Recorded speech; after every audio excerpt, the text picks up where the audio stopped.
우리가 같은 현상을 보면서도 서로 다르게 바라보는 것을 관점의 차이라고 합니다. 사진을 하나 보시면 한 사람이 바닥에 적힌 숫자를 보고 어떤 사람은 6이라 말하고 어떤 사람은 9라고 이야기합니다. 한 섬에 남자가 갇혀 있습니다. 그곳에서 멀리서 보니까 바다 위에 떠내려 오는 배를 보면서 환호합니다. 와, 보트다. 환호를 하죠. 근데 반대로 바다 위에서 배를 타고 섬을 향해 가는 사람은 와, 육지다 라고 생각하면서 드디어 땅에 도착했다라고 환호합니다. 그림이 하나 있습니다. 이것이 토끼로 보이십니까?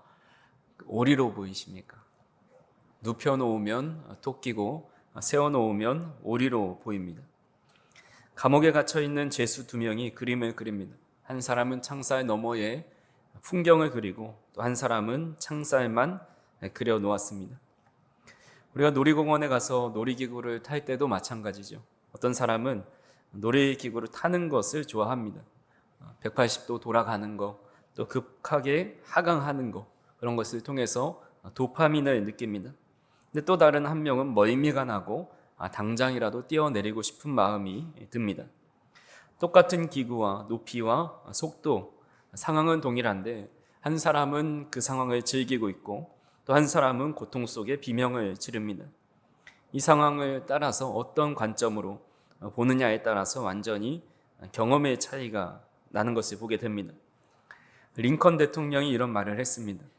우리는 장미에 가시가 있다고 불평할 수도 있고 가시덤불에 장미꽃이 있다고 기뻐할 수도 있다라는 말을 합니다. 오늘 우리가 살펴볼 내용이 바로 관점입니다.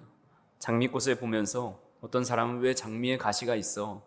또 어떤 사람은 가시덤불이 많은데 그 속에 장미가 피어 있구나 기뻐할 수 있는 겁니다. 이 책에서 관점에 대해 소설가 아나이스 닌에 대한 유명한 말을 인용합니다. 우리는 사물을 있는 그대로 보는 것이 아니라 우리의 생각대로 본다라는 말을 합니다. 이 말이 우리 인생에 그대로 적용되죠. 우리는 인생 그대로를 보지 않고 우리가 생각하는 대로 인생을 해석하고 느끼며 살아갑니다. 문제는 우리가 무의식 중에 가지고 있는 이 인생의 생각, 또 관점, 이 그림이 우리의 삶을 실제로 조종한다라는 겁니다. 어떤 사람은 인생을 서커스라 생각을 합니다. 정신이 없고 위태롭게 생각을 하는 거죠. 어떤 사람은 지뢰밭과 같다라고 합니다. 한 발 잘못 뒤지면 터질까 봐 늘 불안에 떨면서 살아갑니다. 또 어떤 사람은 인생은 도박이다 생각을 합니다. 운이 좋으면 대박이고 운이 나쁘면 쪽박이다 이런 생각을 하는 것이죠. 어떤 사람은 인생을 파티라고 생각을 합니다. 그래서 즐거움이 인생의 전부이니까 즐거움을 가장 귀하게 여깁니다. 내가 즐겁지 않으면 인생은 무의미하다 생각을 하는 거죠. 이런 세상이 안경을 쓰고 인생을 바라보면 우리는 결코 참된 평안과 올바른 목적을 향해서 나아갈 수가 없습니다. 우리 인생이 바른 목적을 향해 나아가기 위해서는 우리 인생을 설계하신 하나님의 관점으로 우리 인생을 바라봐야 올바른 목적을 향해 나아갈 수 있습니다. 우리 인생을 만드신 하나님의 관점으로 바라보는 것은 어떤 관점일까요? 오늘 본문인 12장 2절에 이렇게 말씀합니다. 같이 한번 다시 읽어보겠습니다. 너희는 이 세대를 본받지 말고 오직 마음을 새롭게 함으로 변화를 받아 하나님의 선하시고 기뻐하시고 온전하신 뜻이 무엇인지 분별하도록 하라. 아멘. 너희는 이 세대를 본받지 말라. 세대의 안경을 쓰고 세속의 안경을 쓰고 이 세상을 바라보지 말고 오직 마음을 새롭게 함으로 새로운 안경을 쓰고 변화를 받아서 하나님의 안경을 쓰고 하나님이 선하시고 기뻐하시고 온전하신 뜻이 무엇인지 그 관점을 가지고 살라는 말씀입니다. 그래서 오늘은 우리가 목적이 이끄는 삶 5일차 5번째 주일에 대한 내용을 토대로 성경이 말씀하시는 인생의 두 가지 핵심적인 관점을 살펴보도록 하겠습니다. 먼저 우리가 하나님께서 주신 인생이라는 렌즈를 통해서 바라볼 때 가장 먼저 마주하게 되는 진실은 바로 인생은 시험이다라는 겁니다. 시험이라는 단어를 들으면 어떤 생각이 드십니까? 시험에 대한 노이로제가 혹시 있으십니까? 시험만 생각하면 공부 잘했는데도 시험 날만 되면 다 잊어버리고 망쳤던 그런 경험, 혹은 진급 시험, 자격증 시험을 볼 때 긴장해서 그동안 공부했던 것들을 다 까먹었던 기억도 있습니다. 하지만 성경이 말씀하는 시험은 단순히 점수를 잘 매겨서 탈락시키는 것이 아닙니다. 우리의 인격을 빚으시고 믿음을 정금같이 단련시키려는 하나님의 사랑이라 할 수가 있습니다. 책의 56페이지에서 이렇게 말합니다. 하나님은 사람들의 인격, 믿음, 순종, 사랑, 성실, 충성을 끊임없이 시험하신다라고 말을 합니다. 성경 전체를 꿰뚫어 보면 시련과 유혹과 연단, 시험 이런 단어가 무려 200회 이상 등장합니다. 하나님은 아브라함에게 독자 이삭을 바치라고 요구하심으로써 그의 믿음의 우선순위를 시험하시죠. 야곱에게는 라헬을 얻기 위해 14년을 더 일하게 하십니다. 그의 인내와 끈기를 시험하신 겁니다. 요셉은 감옥에서 억울한 상황 속에서 성실함을 시험받았고, 다윗은 사울 왕에게 쫓기며 용서와 기다림, 하나님의 신뢰함을 시험받았습니다. 왜 하나님께서 우리를 시험하시는 걸까요? 스펄전 목사님은 이런 말을 했습니다.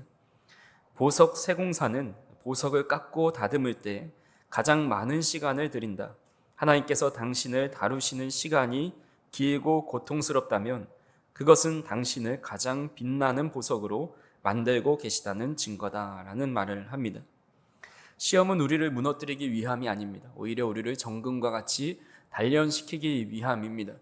그래서 우리 시험이 왜 이렇게 긴가, 왜 이렇게 고통스러울까 한다면 우리를 가장 빛나는 인생으로 만들기 위해 하나님께서 우리를 계속해서 거룩한 재련 과정을 하고 계신 겁니다. 그렇다면 하나님은 구체적으로 우리에게 무엇을 시험하실까요? 첫 번째로 하나님은 작은 일을 통해서 우리의 성실함을 시험하십니다. 많은 분들이 거창한 사명이나 기적 같은 사건만을 하나님의 뜻이고 섭리라 생각을 합니다.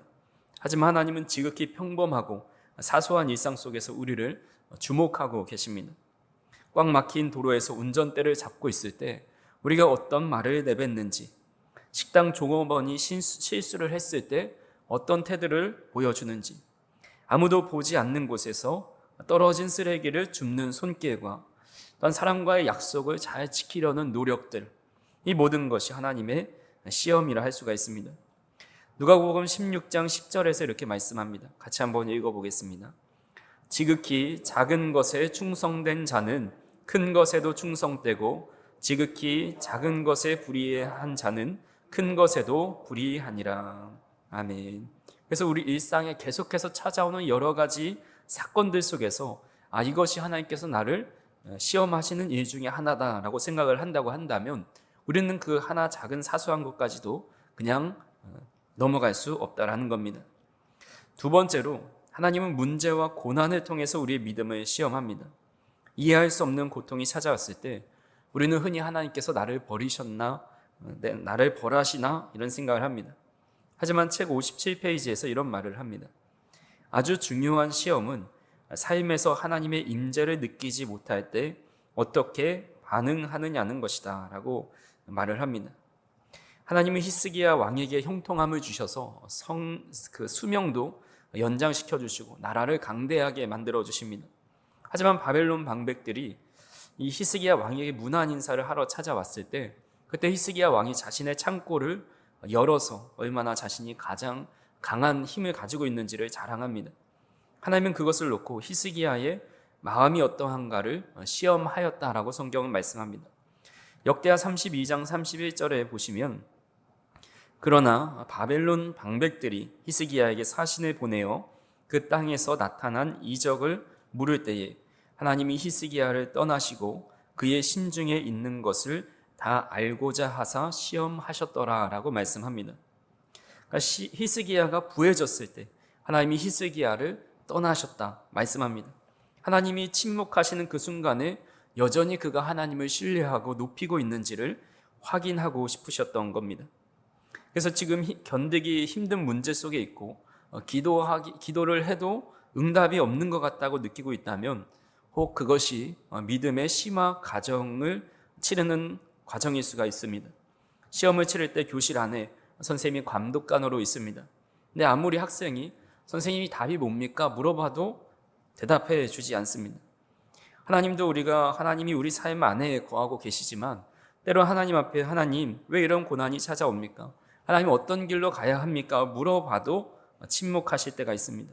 그때는 우리가 그동안 배운 믿음을 어떻게 발휘하고 있는지, 하나님께서 침묵하는 것 같은 때에도 여전히 하나님을 신뢰하는 모습으로 살아가고 있는지를 시험하고 있다는 겁니다. 그래서 침묵하시는 것 같을 때, 하나님이 안 계신 것 같은 때에도 하나님의 마음을 가지고 살아가는 것이 시험의 정답입니다. 세 번째로, 하나님은 변화를 통해 우리의 순종을 시험합니다. 익숙한 환경을 떠나 새로운 환경을 적응하게 될 때 갑작스러운 이직이나 이사, 관계의 단절, 이 변화의 순간이 우리를 두렵게 합니다. 하지만 독수리가 새끼를 둥지 밖으로 밀어내면서 나에게 힘을 기르게 하듯이 하나님은 변화라는 시험을 통해서 우리가 그 자리에 안주하지 않고 성장하게 하십니다. 2차 세계대전 당시에 나치 수용소에서 죽음의 공포를 견뎌냈던 이 빅터 프랭클 박사가 그의 저서 죽음의 수용소에서 이런 고백을 합니다. 인간에게서 모든 것을 빼앗아 갈 수 있어도 단 한 가지는 빼앗을 수 없다. 주어진 상황에서 자신의 태도를 선택할 수 있는 자유다라고 말을 합니다. 그는 지옥과 같은 수용소에서 인생의 의미를 묻는 시험장으로 그것을 받아들입니다. 그래서 매 순간 절망 대신에 존엄을 선택했고 원망 대신에 그 의미를 찾아냈습니다. 그 결과 그는 살아서 돌아와서 전 세계에 희망을 전하는 메신저가 되었습니다. 그가 겪은 상황은 최악이지만 그는 그 시험을 잘 통과하였습니다. 우리도 마찬가지죠. 하나님은 우리에게 주어진 환경 속에서 반응하는 그런 태도를 바라보십니다.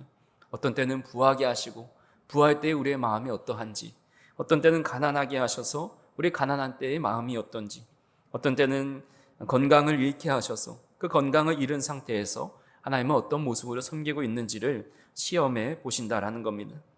근데 무엇보다 우리가 기억해야 할 것은 시험은 영원하지 않다는 겁니다. 모든 시험에는 끝이 있습니다. 그리고 시험 뒤에는 점수, 상급이 기다리고 있습니다. 야고보서 1장 12절 말씀 같이 한번 읽어보겠습니다. 시험을 참는 자는 복이 있나니 이는 시련을 견디어낸 자가 주께서 자기를 사랑하는 자들에게 약속하신 생명의 면류관을 얻을 것이기 때문이라. 아멘.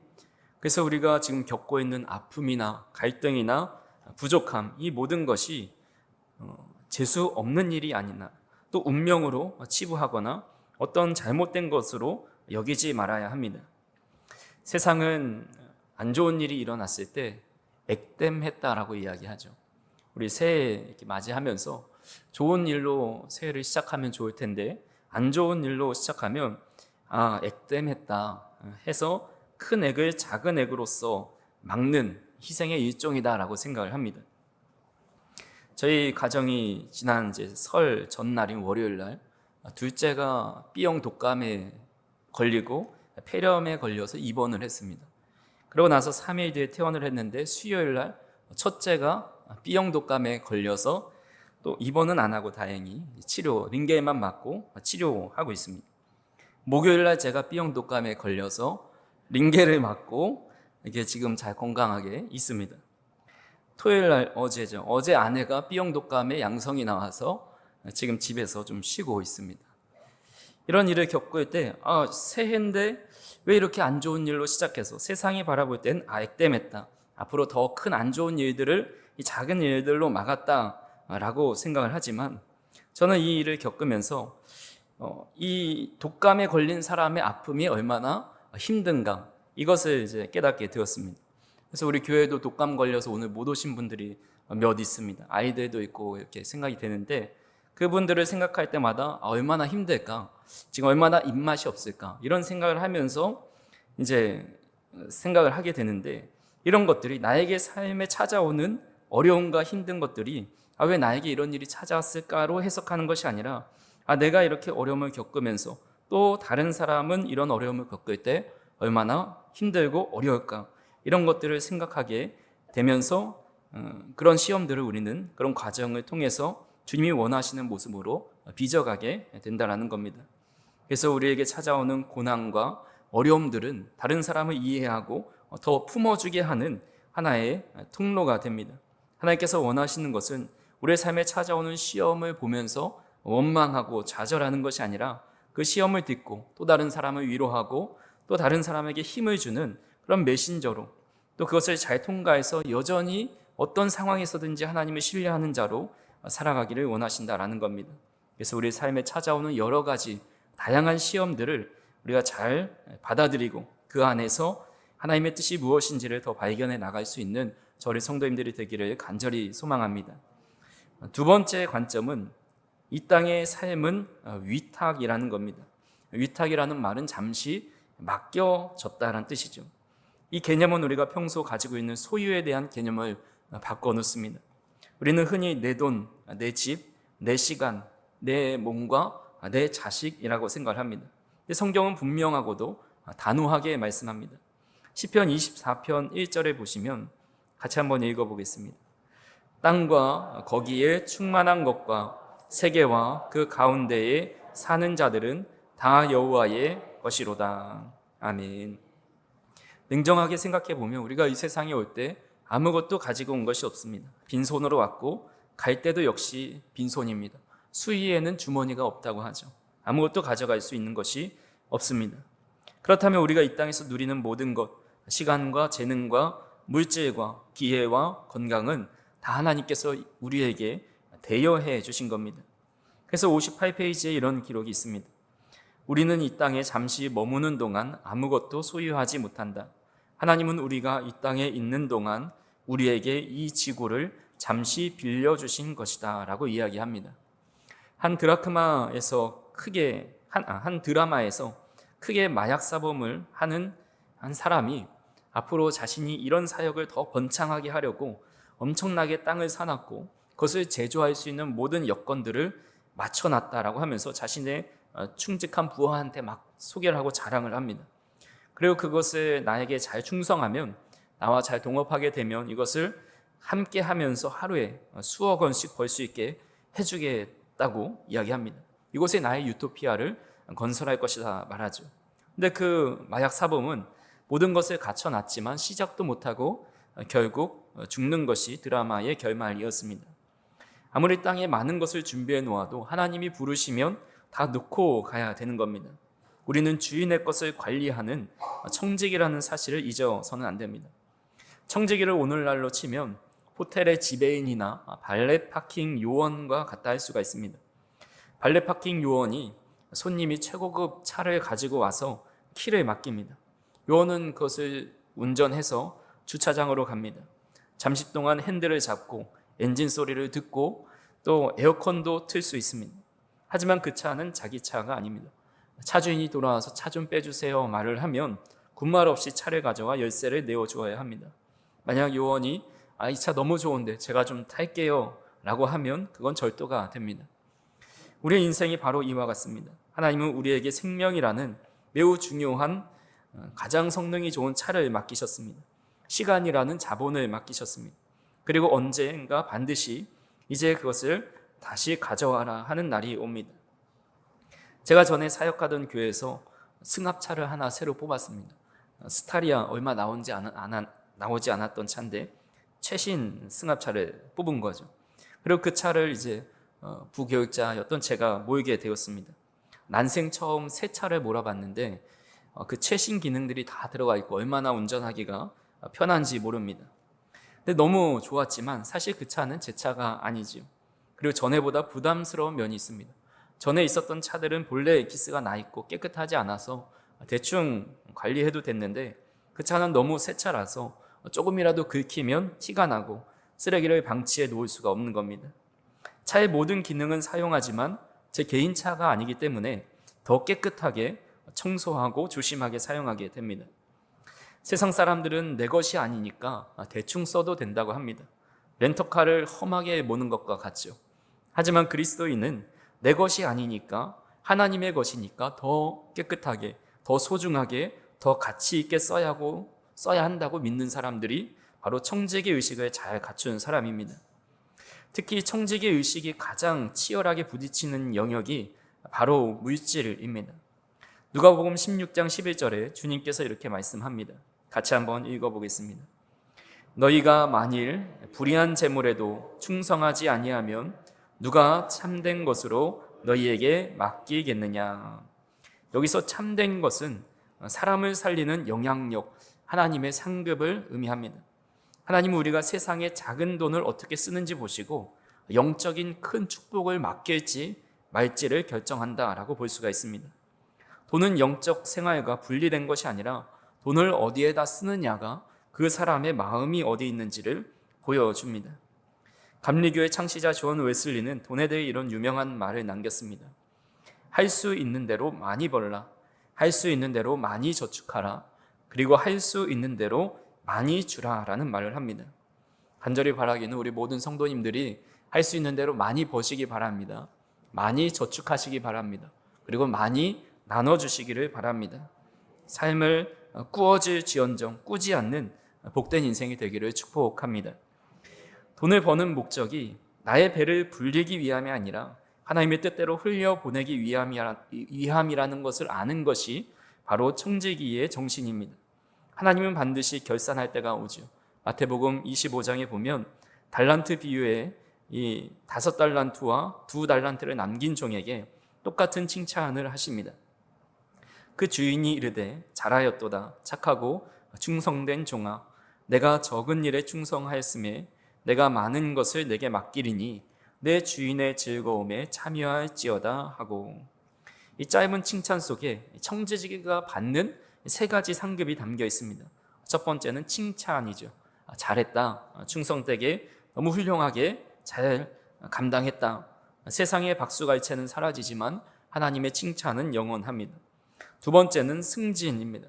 내가 더 많은 것을 내게 맡기겠다. 천국은 노는 곳이 아니라 이 땅에서 충성한 만큼 영원한 나라에서 더 큰 책임과 권한을 부여받습니다. 세 번째는 기쁨입니다. 주인의 즐거움에 참여할지어다. 하나님의 기쁨이 나의 기쁨이 되는 것, 이것이 가장 큰 행복입니다. 말씀을 정리하려고 합니다. 제가 어렸을 때 좋아했던 보드게임 중에 부루마블이라는 게임이 있습니다. 아마 저의 또래 혹은 좀 더 이렇게 어르신들도 잘 아실 거라 생각이 됩니다. 게임의 방법은 간단합니다. 각자에게 가짜 돈이 주어집니다. 그리고 주사위를 던져서 나온 만큼 이동하는데, 이동한 곳은 세계 각지의 수도입니다. 그 땅을 사서 별장을 짓습니다. 그렇게 땅을 차지하고 나면 다른 사람이 주사위를 굴려서 내 땅에 걸리게 되면 거기서 호텔비를 내고 이제 머물러야 합니다. 그러니까 그 사람이 계속 내 땅에 머무르면 그 사람 돈을 다 받아 먹고 그 사람이 탕진하면 이제 승리하는 게임입니다. 근데 아무리 세계의 모든 수도를 다 사고 호텔을 많이 지어놔도 결국 이 게임이 끝나면 모든 것은 다시 상자 안으로 들어가게 됩니다. 그렇게 열심히 머리를 굴려가며 샀던 땅 문서와 호텔과 돈들이 사실은 자기의 것이 아니었습니다. 게임이 끝나면 끝이고 새롭게 시작해도 내 땅이었다고 주장할 수가 없는 겁니다. 이것이 바로 우리 인생의 현실입니다. 우리는 이 세상이라는 거대한 게임판 위에 살아갑니다. 어떤 사람은 남들보다 더 많은 땅을 사려고 아둥바둥하고 더 높은 빌딩을 짓고 더 많은 돈을 모으기 위해 평생을 바칩니다. 그리고 그것을 얻었을 때 이게 다 내 거야, 내가 이겼어 라고 외칩니다. 하지만 하나님이 부르시는 그날에 인생이라는 게임이 끝나는 순간 모든 것은 다시 박스로 들어갑니다. 한 연예인이 자신의 묘비에 어떤 문구를 쓸 거냐라고 묻는 말에 잘 놀다 갑니다 라고 쓴다고 이야기했습니다. 한 번뿐인 인생 후회 없이 잘 놀다 갑니다 라고 말하는 겁니다. 우리 믿음의 사람은 어떤 말을 남겨야 하겠습니까? 하나님, 제게 맡겨주신 거 하나님의 뜻대로 잘 쓰고 갑니다 라고 남겨야 하지 않겠습니까? 우리는 잠시 맡겨진 인생을 살고 있습니다. 우리의 자녀, 우리의 모든 소유가 나의 것이 아니라 하나님이 잠시 맡겨주신 가장 귀한 것입니다. 우리의 직장, 단순히 돈을 버는 것이 아니라 하나님이 우리를 파송하신 선교지입니다. 우리의 건강, 하나님을 섬기라고 주신 도구입니다. 그래서 오늘 집에 돌아가셔서 집안의 모든 소유물을 한번 열어보고 살펴보십시오. 옷장을 열고 자동차를 바라보시고 거울의 나를 보시면서 이렇게 고백해 보시기 바랍니다. 하나님, 이것은 제 것이 아닙니다. 주님의 것입니다. 제가 잠시 맡았습니다. 주님 보시기에 부끄럽지 않게 잘 관리하고 사용하겠습니다. 자녀들을 바라보면서 이렇게 한번 말해 보십시오. 얘야, 넌 내 것이 아니야. 하나님의 것이야. 내게 맡겨주셨어. 라고 이야기하면서 자녀가 나의 소유가 아니라 하나님께서 맡겨주신 귀한 보배라는 그런 생각을 하시면서 그것을 잘 관리하고 어떻게 잘 세워줄지를 생각하며 살아가는 것이 하나님께서 우리를 부르신 목적 중에 하나라 볼 수가 있습니다. 이번 한 주 동안 살아가시면서 우리의 모든 소유가 하나님의 것이고 모든 순간마다 하나님이 지켜보시는 시험 가운데 있다라는 믿음으로 살아가실 수 있기를 간절히 소망합니다.